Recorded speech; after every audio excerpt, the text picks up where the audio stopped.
según San Lucas. Gloria a ti, Señor. En tiempos de Herodes, rey de Judea, había un sacerdote llamado Zacarías, del turno de Abías, casado con una descendiente de Aarón llamada Isabel. Los dos eran justos ante Dios y caminaban sin falta según los mandamientos y leyes del Señor. No tenían hijos porque Isabel era estéril y los dos eran de edad avanzada.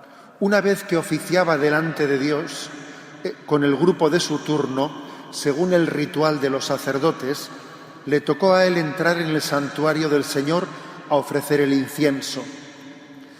La muchedumbre del pueblo estaba fuera rezando durante la ofrenda del incienso. Y se le apareció el ángel del Señor, de pie a la derecha del altar del incienso. Al verlo, Zacarías se sobresaltó y quedó sobrecogido de temor.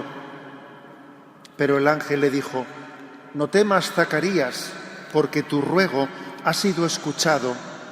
Tu mujer Isabel te dará un hijo y le pondrás por nombre Juan. Te llenarás de alegría y muchos se alegrarán de su nacimiento, pues será grande a los ojos del Señor. No beberá vino ni licor. Se llenará de Espíritu Santo ya en el vientre materno y convertirá muchos israelitas al Señor su Dios. Irá delante del Señor con el espíritu y poder de Elías para convertir los corazones de los padres hacia los hijos y a los desobedientes a la sensatez de los justos, preparando para el Señor un pueblo bien dispuesto». Palabra del Señor. Gloria a ti, Señor Jesús.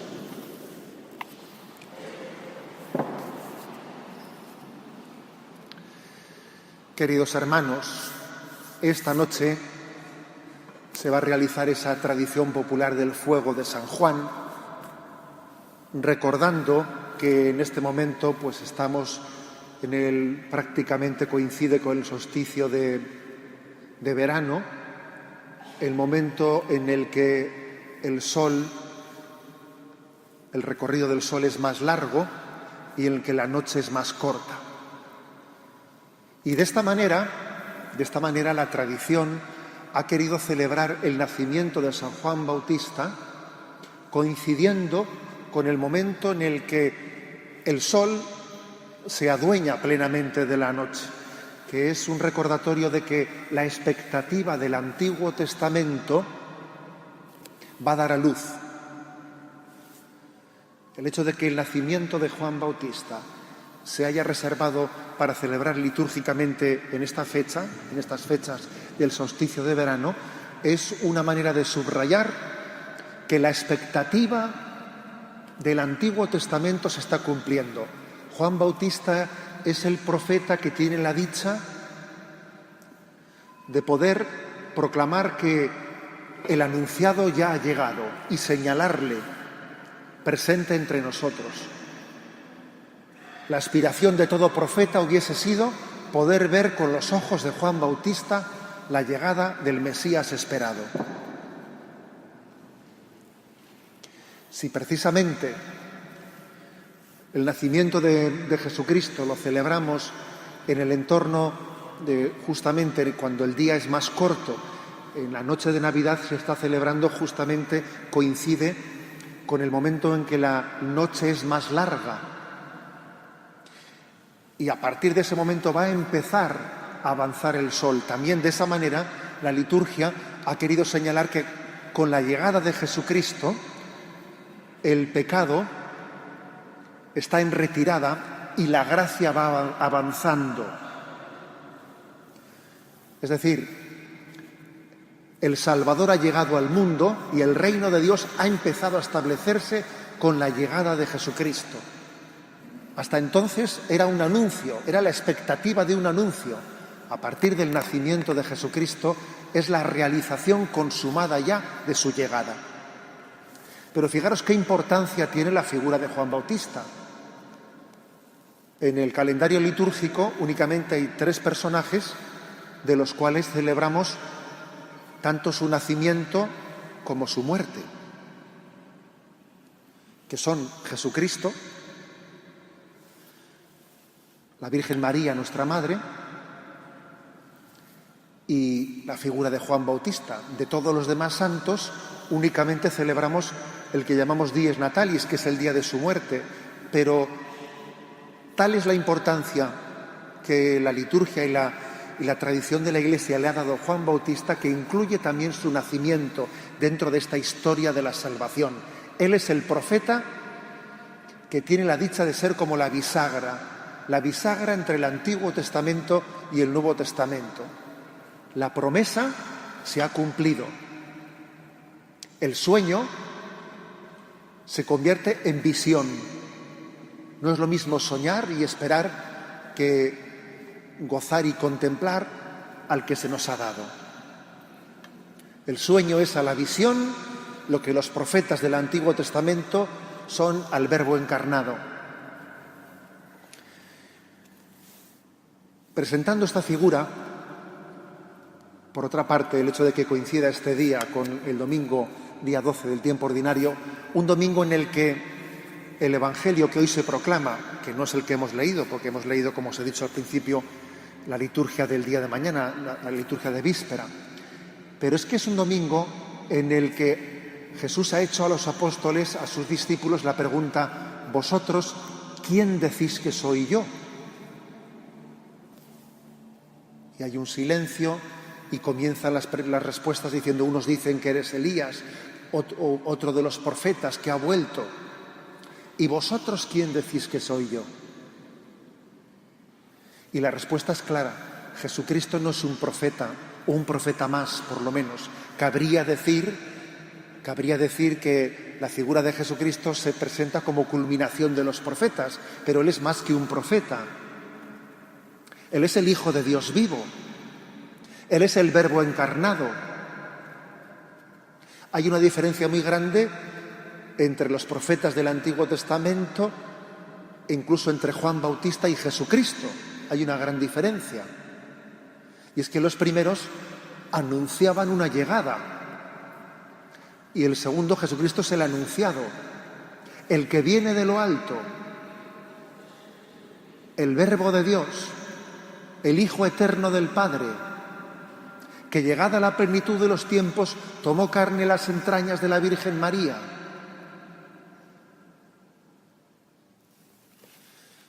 Creo que esta afirmación cristológica, así tan firme y tan clara, tal y como la realiza la Iglesia, es importante, porque a veces se reduce la figura de Jesucristo a un profeta más, o a un profeta especial, pero un profeta solamente. Y sería una manera muy corta, muy cercenada de explicar el misterio de Jesucristo, olvidando la dimensión descendente del Verbo que se hace carne y viene a buscarnos. Bien, queridos hermanos, me vais a permitir hoy que haga una referencia, porque hoy entre nosotros se encuentran una buena parte de los peregrinos a Tierra Santa que fueron en la peregrinación diocesana que hicimos en Cuaresma. Y tenemos hoy esta Eucaristía de Acción de Gracias, y después de la Eucaristía tendremos un pequeño encuentro. Y aprovecho la ocasión para presentaros a todos el ideal de la peregrinación a Tierra Santa como una forma también muy adecuada de adentrarnos en el misterio de Jesucristo, de la palabra hecha carne.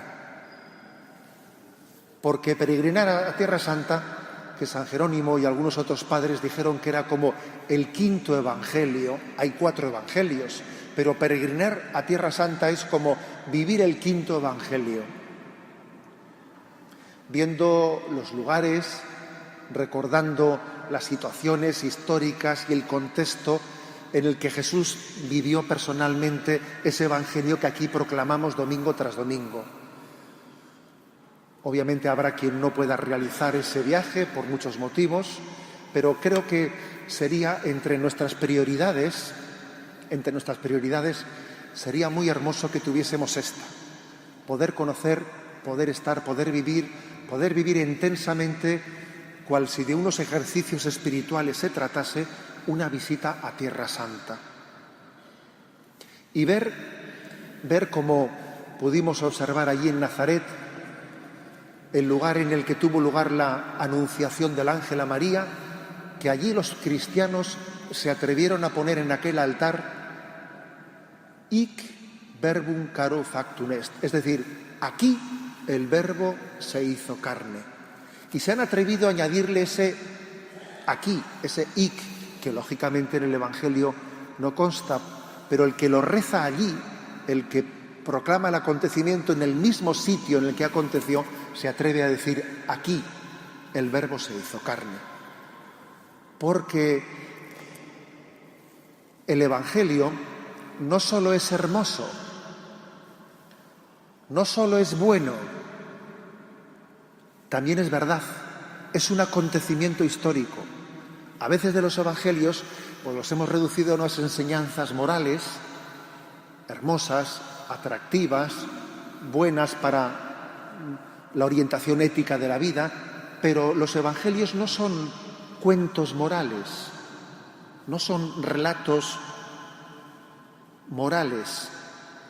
Los Evangelios son la narración del acontecimiento salvífico por el que Dios viene a nosotros. Por eso me atrevo a repetir, los Evangelios no solo son hermosos, que lo son, no solo son buenos para el alma, que ciertamente son la paz del alma, es que además son verdad. Son el acontecimiento en el que Dios entra en la historia, narrado por unos hombres sencillos con la asistencia del Espíritu Santo. El acontecimiento en el que Dios vino a buscarnos en Jesucristo. Y el acontecimiento en el que la humanidad buscaba a Dios y lo buscaba en Juan Bautista. El Evangelio es, las Sagradas Escrituras son el encuentro entre una humanidad que busca a Dios, reflejada en Juan Bautista, y un Dios que busca a la humanidad, reflejado en Jesucristo. Las Sagradas Escrituras son el encuentro entre Juan Bautista y Jesucristo, el hombre que busca a Dios y se lleva la sorpresa de que Dios le buscaba a él mucho antes. Esa es la historia de la salvación. Así la acogemos, así la recibimos.